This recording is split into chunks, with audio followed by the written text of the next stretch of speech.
abiyamọ rere ló ṣọjọ́ ìbí òní ẹ jẹ́ kí. Happy birthday, Mrs. Esther Onorode Adesina.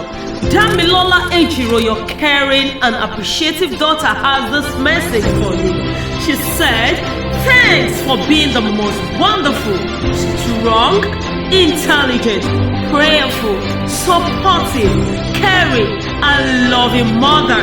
In my next life, I will still choose you as my mother.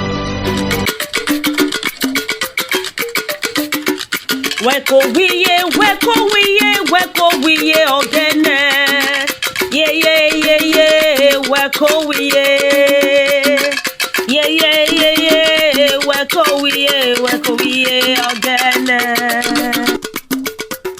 Ayérayé dúpẹ́ lórí ayé Mrs. Esther Olóròdé tó lé lọ́dún kan lónìí o. Àtògbójúlé tí kì í já nìkúnlẹ̀ àdúpẹ́. Àtòfarasí bí òkè àṣẹ ológo. Agbanilágbàtàn àyíyọ́. Àdúró tì ní lọ́jọ́ ògúnlé àgbé ọ̀gá lórí ayé ọmọ lọ́jọ́ bí òní o. Abiyamọ tòótọ́ òkú àjọ̀dún orí kádùn o. Damilola ni you are a priceless jewel, my mother.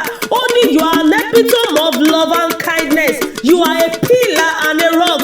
You are worth more than rubies. You are a caring mother, so sacrificial, a great listener, advisor, comforter, all-round amazing, phenomenal mother, prayerful mother, wúrà iyebíye.